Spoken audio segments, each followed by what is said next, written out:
বিশ্ব অর্থনীতির অন্যতম প্রাণকেন্দ্র আমেরিকা। সমগ্র বিশ্বের অর্থনীতি আমেরিকাকে কেন্দ্র করে আবর্তিত হচ্ছে। যেমনটা সহজ করে বলা যায় যে সূর্যকে কেন্দ্র করে সমস্ত গ্রহ নক্ষত্রগুলি পরিমণ্ডল করে চলছে, ঠিক তেমনিভাবে আমেরিকাকে কেন্দ্র করে সমগ্র বিশ্বের অর্থনীতি নিয়ন্ত্রিত হচ্ছে, পরিচালিত হচ্ছে। এখন কেউ যদি বলে যে আজ আমেরিকা দেউলিয়া হয়ে যাচ্ছে কিংবা আমেরিকা আজ দেউলিয়া রাষ্ট্রে পরিণত হয়েছে, এই বিষয়টা সহজে কি মেনে নেবেন আপনি? প্রিয় দর্শক বন্ধুরা, এই বিষয় নিয়ে আজকের গুরুত্বপূর্ণ প্রতিবেদন, তাই অনুরোধ করব অনুষ্ঠানটিকে শুরু থেকে শেষ পর্যন্ত লক্ষ্য করবেন। এবং আরো একটি অনুরোধ থাকবে, অবশ্যই এই গুরুত্বপূর্ণ প্রতিবেদন যদি আপনাদের ভালো লেগে থাকে তাহলে লাইক, শেয়ার, সাবস্ক্রাইব করতে ভুলবেন না। আপনারা জানেন যে মার্কিন যুক্তরাষ্ট্র সমগ্র বিশ্বকে নিয়ন্ত্রণ করে তার ডলারের জন্য। মার্কিন অর্থনীতি এতই মজবুত যে শুধুমাত্র তার ডলারকে অর্থাৎ আমেরিকার মুদ্রাকে ব্যবহার করে সমগ্র বিশ্বের অর্থনীতিকে নিয়ন্ত্রণ করছে, যার ফলে আজ সমগ্র বিশ্বেই মার্কিন দাদাগিরি ব্যাপকভাবে প্রচলিত হচ্ছে, ব্যাপকভাবে পরিলক্ষিত হচ্ছে। কিন্তু প্রশ্ন হচ্ছে, আজ মার্কিন যুক্তরাষ্ট্র কি সঠিকভাবে নিজের দেশকে পরিচালিত করতে পারছে, নিজের অর্থনীতিকে ধরে রাখতে পারছে? সমগ্র বিশ্বের অর্থনীতিকে আমেরিকার মুঠোয় আনার জন্য ইতিমধ্যেই ডোনাল্ড ট্রাম্প কোথাও 25%, কোথাও 50%, কোথাও 100%, কোথাও 200% ট্যারিফ চাপাচ্ছে, যার ফলে আজ সমগ্র বিশ্বের অর্থনীতি এক টালমাটাল পরিস্থিতির মধ্যে দিয়ে এগিয়ে চলছে। দর্শক বন্ধুরা, আপনারা নিশ্চয়ই জানেন যে নিউটনের তৃতীয় সূত্র বলে একটা কথা রয়েছে, every action has opposite equal reaction, অর্থাৎ প্রতিটা ক্রিয়ার সমান বিপরীত প্রতিক্রিয়া রয়েছে। আমেরিকা অন্যান্য দেশের অর্থনীতিকে নিয়ন্ত্রণ করার জন্য মার্কিন নীতি অনুসারে ট্যারিফ চাপাচ্ছেন। এর প্রভাব দুর্বল রাষ্ট্রগুলির মধ্যে পরিলক্ষিত হচ্ছে, কিন্তু তাতে করে কি আমেরিকা প্রভাবিত হবে না? আমেরিকার অর্থনীতি প্রভাবিত হবে না? এই বিষয়টাই মার্কিন প্রেসিডেন্ট ডোনাল্ড ট্রাম্পের মধ্যে দেখা যায়নি, যার ফলশ্রুতিতে মার্কিন অর্থনীতিতে আজ বিরাট ধাক্কা লেগেছে। বিভিন্ন ধরনের নিষেধাজ্ঞার ফলে আমেরিকার সঙ্গে সমগ্র বিশ্বের আমদানি রপ্তানি বাণিজ্যে ব্যাপক আঘাত এসেছে এবং যার প্রভাব মার্কিন অর্থনীতিতে পরিলক্ষিত হচ্ছে। ইতিমধ্যেই মার্কিন যুক্তরাষ্ট্র আরো একটি কঠিন আঘাতের সামনে এসেছে, তা হলো শাটডাউন। এই শাটডাউন নামক সাইক্লোনে সমগ্র আমেরিকা ছিন্নভিন্ন হয়ে যাচ্ছে। আমেরিকার অর্থনীতিতে ব্যাপক ডামাডোল সৃষ্টি হয়েছে। আমেরিকার ইতিহাসে এই প্রথম সর্ববৃহৎ সবচেয়ে বেশি সময় ধরে শাটডাউন চলছে। শাটডাউন পরিস্থিতির সূত্রপাত ঘটেছে ওবামা কেয়ার নামে একটি বিষয়কে কেন্দ্র করে। বিনা বেতনে আজ লক্ষ লক্ষ কর্মচারী কাজ করে চলছেন। ইতিমধ্যেই 7 লক্ষ কর্মচারী আজ ছুটিতে রয়েছেন।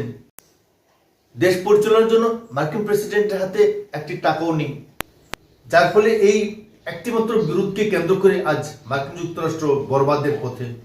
অর্থনীতি আজ কিভাবে দেউলিয়ার পথে, সেই বিষয়টা একটু জেনে নেওয়া দরকার। মার্কিন প্রেসিডেন্ট ডোনাল্ড ট্রাম্প দেশের সেনাবাহিনীর বেতন দিতে পারছেন না, তার জন্য ঋণ নিচ্ছেন। দেশের অর্থনীতি কতটা খোকলা হয়ে যাচ্ছে, দেশের অর্থনীতি কতখানি দুর্বল, সেটা এই একটিমাত্র বক্তব্য থেকে প্রমাণিত হচ্ছে। আমেরিকার 30টি বিমানবন্দর আজ বন্ধ হওয়ার পথে। মার্কিন যুক্তরাষ্ট্রের বেশিরভাগ বিমানবন্দরই আজ ফাঁকা। 70% কর্মচারী আজ বেতন না পেয়ে গৃহবন্দী হয়ে আছেন, কাজে যোগ দিচ্ছেন না, যার ফলে হাজার হাজার ফ্লাইট বাতিল হয়ে যাচ্ছে। ইতিমধ্যেই আমেরিকায় প্রায় 32 লক্ষ যাত্রী আটকে আছেন। কিন্তু আজ বিমান পরিষেবা ব্যাহত হচ্ছে বিমান কর্মীদের অসহযোগিতার ফলে। তারা বেতন পাচ্ছেন না, কাজে যোগ দিচ্ছেন না, যার ফলে হাজার হাজার বিমান আজ স্তব্ধ হয়ে আছে। এই হলো মার্কিন অর্থনীতির দেউলিয়া পরিস্থিতির একটা খণ্ডচিত্র। মার্কিন যুক্তরাষ্ট্র দেউলিয়া হওয়ার আরো একটি কারণ হলো সে দেশের ঋণ। $38 ট্রিলিয়ন ঋণ নিয়েছে আমেরিকা এবং ঋণের বোঝা প্রতিনিয়ত বাড়ছে এবং ঋণ পরিশোধ করতে যে পরিমাণে অর্থ ব্যয় করা হচ্ছে তাতে আমেরিকার সার্বিক পরিস্থিতি খারাপের দিকে যাচ্ছে। আমেরিকা যদি সেই ঋণ পরিশোধ করতে ব্যর্থ হয় তবে কি অবস্থা হবে? দেউলিয়া হওয়া ছাড়া আমেরিকার আর কোনো উপায় থাকবে? যেখানে ডোনাল্ড ট্রাম্প নীতি নিয়েছিলেন আমেরিকা ফার্স্ট, আজ সেই আমেরিকা ফার্স্ট কি রয়েছে? মার্কিন অর্থনীতি আজ কোথায় গিয়ে পৌঁছেছে। ঋণ জর্জরিত একটি রাষ্ট্রে পরিণত হওয়া ছাড়া কিছুই বলা যায় না।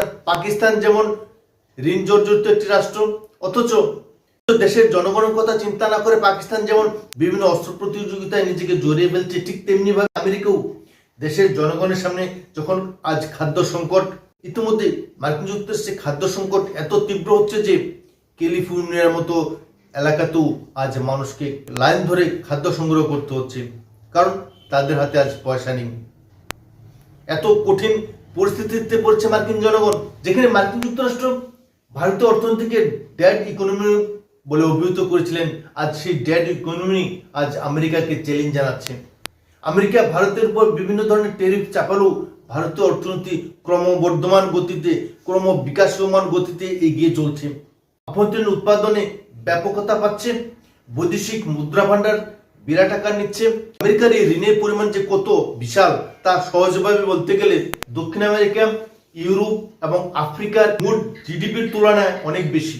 বন্ধুরা, এ হলো মার্কিন যুক্তরাষ্ট্রের অর্থনৈতিক পরিস্থিতি। কর্মচারীদের বেতন দিতে পারছেন না, সেনাবাহিনীর বেতন দেওয়ার জন্য ঋণ নিতে হচ্ছে। ইতিমধ্যে 7 লক্ষ কর্মচারী ছুটিতে গিয়েছেন।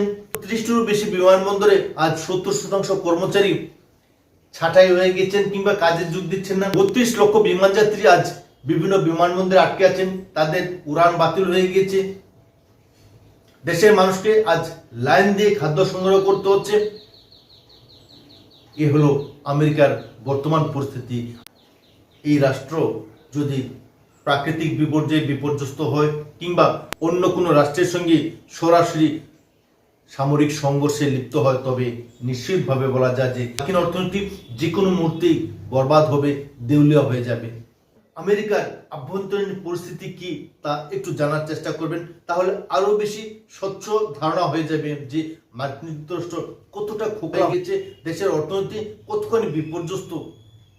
তাই অর্থনৈতিক বিশেষজ্ঞরা বলছেন যে মার্কিন যুক্তরাষ্ট্র সত্যি অর্থেই আজ দেউলিয়া হওয়ার পথে, মার্কিন অর্থনীতি আজ বরবাদের পথে। অথচ ড্যাড ইকোনমি বলে অভিহিত করা ইন্ডিয়া তথা ভারত আজ মোদীর নেতৃত্বে বিশ্বগুরু হতে চলছে। দেশের অর্থনীতি আজ আরো অনেক মজবুত হয়ে যাচ্ছে। দর্শক, আজকের এই প্রতিবেদন থেকে একটা বিষয় নিশ্চিতভাবে উপলব্ধি করতে পারছেন যে বিশ্ব অর্থনীতির অন্যতম কান্ডার হিসেবে নিজেকে ঘোষণা করা সেই আমেরিকা আজ দেউলিয়া রাষ্ট্রে পরিণত হওয়ার পথে। এই বিষয়ে আপনার কি মতামত অবশ্যই লিখে জানাবেন ইউটিউব চ্যানেল ফাইন্যান্স প্ল্যানারে। ধন্যবাদ সকলকে আজকের প্রতিবেদনটি দেখার জন্য। দেখা হবে আগামী দিন নতুন কোন অনুষ্ঠানে। ততক্ষণ পর্যন্ত আপনারা সবাই ভালো থাকুন, সুস্থ থাকুন, এই কামনায় করছি।